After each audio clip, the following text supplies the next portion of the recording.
दोस्तों नमस्कार। दोस्तों यकीन मानिए, मैं महाराष्ट्र के नासिक में नहीं या फिर ऐसे क्षेत्रों में नहीं जहां पर बहुत ज्यादा अलग अलग प्रकार के फल बोए जाते हैं, बल्कि मैं राजस्थान के रेतीले धोरों में या यूं कहें कि थार के रेगिस्तान में हूं। कोई कल्पना नहीं करता था कि थार के रेगिस्तान में, इन धोरों में इस प्रकार के फलदार पेड़ हो जाएंगे, पौधे हो जाएंगे। और आज ऐसा कर दिखाया है यहाँ के किसानों ने, यहाँ के उन्नत लोगों ने, कि किस तरीके से इस थार के धोरों में अब हर कोई व्यक्ति यही संभावना जता रहा है कि यहाँ हर प्रकार की खेती होती है। हालांकि हम समय समय पर यहाँ थार के धोरों में जो नवाचार होते हैं वो आप लोगों को दिखाते रहते हैं, लेकिन आज मैं उस जगह पर हूं जिसकी पहचान सिर्फ धोरों से ही होती है। जी हाँ, मैं बाड़मेर जिले के चौटन क्षेत्र की बात कर रहा हूं, जो भारत और पाकिस्तान का जो बॉर्डर है उससे सटा हुआ ये पूरा क्षेत्र है। और यहाँ की पहचान हमेशा से ये रही है कि यहाँ पर धोरे होते हैं, रेतीला रेगिस्तान होता है, यहाँ पर धूल भरी आंधियां होती हैं और सर्दियों के दिनों में बहुत ठंड पड़ती है, यहाँ पर दूर दूर तक पानी नहीं होता है। लेकिन अब ऐसा नहीं है। अब ऐसा है जो मैं अभी आपको दिखाने वाला हूं। आप मेरे पीछे जो पौधे देख रहे हैं, ये पौधे अंजीर के हैं। सुनकर आपको हैरानी होगी कि धोरों में अंजीर। जी हाँ, धोरों में अंजीर। और ये कर दिखाया है चौटन के रूप सिंह जी राठौड़ ने। रूप सिंह जी राठौड़ हमेशा से ही खेती को लेकर नवाचार करते रहते हैं और इन्होंने अपने फार्म हाउस पर कई प्रकार के पौधे लगाए हैं। करीब 600 पौधे इन्होंने अंजीर के लगाए हैं, जिस पर अंजीर लगना शुरू भी हो चुकी है। हम आपको अंजीर की तस्वीरें भी दिखाएंगे। साथ साथ हम रूप सिंह जी से कुछ बातें जानना चाहेंगे।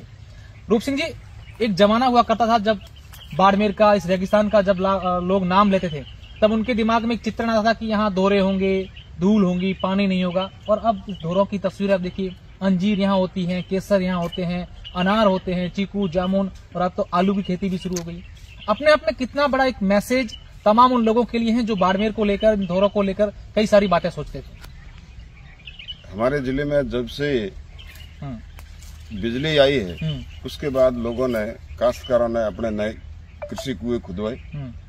बिजली कनेक्शन से पानी अंडरग्राउंड बाहर आया और पानी का फिर जीरे की उपज लेना शुरू की, गेहूं, रायड़ा और सरसों की उपज ली। उसके बाद में लोगों ने के दिमाग में आया कि कोई नवाचार किया जाए, जिस प्रकार खजूर के पेड़ यहाँ लगे। शुरुआत खजूर से हुई। खजूर के लगने के बाद में लोगों ने अनार लगाए और अनार के बाद में अब अंजीर लगने शुरू हुए।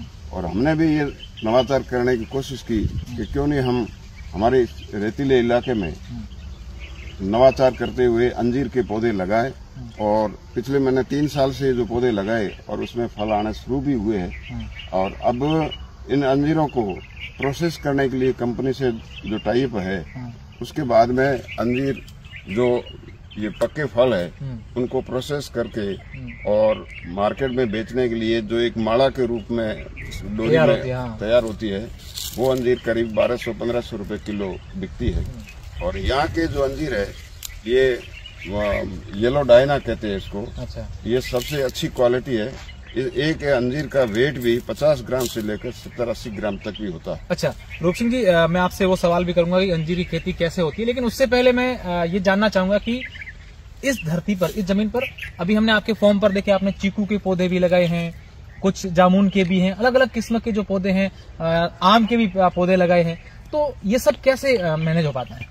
ये सब ड्रिप सिस्टम से भी हम करते हैं और समय समय पर इसकी निराई गुड़ाई होनी चाहिए। और इसमें दीमक यहाँ की ज्यादा समस्या है, और दीमक नहीं लगे इसलिए एल्ड्रीन है, क्लोरोफॉस है, ऐसी दवाइयां समय समय पर इसमें जड़ों में भी देते हैं और उसके ऊपर छिड़काव भी करते हैं। अच्छा, अब चलते चलते साहब बात करेंगे, अंजीर की खेती शुरुआत कैसे की जाती है? आपने कितने बीघों में ये अंजीर की खेती को बोया? मैंने 2 बीघा में 600 पौधे लगाए हैं। हाँ। और ये अंजीर के पौधे टिश्यू कल्चर हैदराबाद से लैब से मंगवाए गए थे और उसके बाद ड्रिप सिस्टम से इनका पिलाई होती रही। और ये जो साल भर के होते हैं तो इसकी कटिंग की जाती है। अच्छा। और कटिंग करने के बाद में जो नई ब्रांचें आती है तो उसमें सेलेक्टेड 5-7 ब्रांचें रखते हैं, उसी में अंजीर लगते हैं। ज्यादा ब्रांचें उसकी है वो हटानी पड़ती है। अच्छा सर, अंजीर का फल एक आध अपन हम दिखाएंगे हमारे दर्शकों को, तमाम उन लोगों को।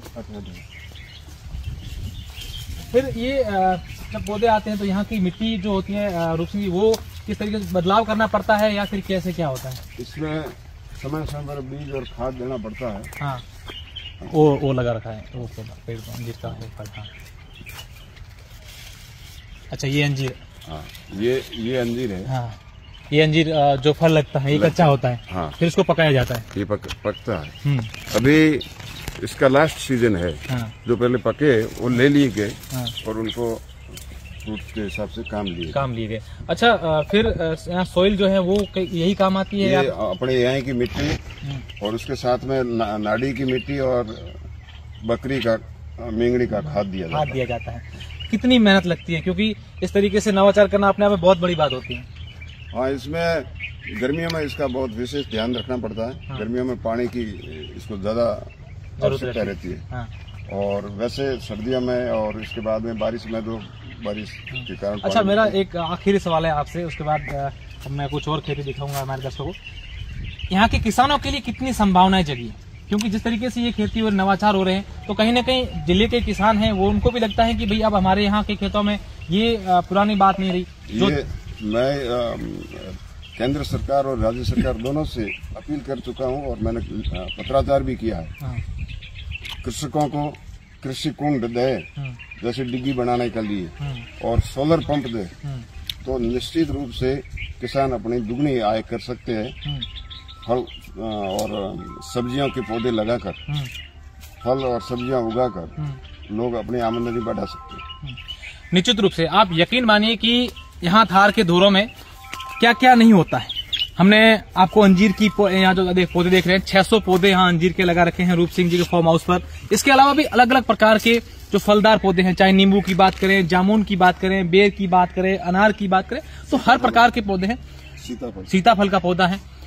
लेकिन इन सब के बीच रूप सिंह जी ने जो एक उन्नत किसान के नाते एक बात कही है, वो अपने आप में बड़ा मायने रखती है। उन्होंने कहा है कि यहाँ के किसानों को अगर इस प्रकार की सुविधाएं उपलब्ध करवाई जाएं, डिग्गी उपलब्ध करवाई जाएं, लाइट की सुविधाएं उपलब्ध करवाई जाएं, तो यहाँ के किसान निश्चित रूप से दुगनी कमाई कर सकते हैं। जिस तरीके से आज किसानों पर देश निर्भर है, क्योंकि भारत को कृषि प्रधान देश कहा जाता है, ऐसे में किसानों के लिए नई नई संभावनाएं जग रही हैं, तो किसानों के लिए बहुत ही खुशी की बात है।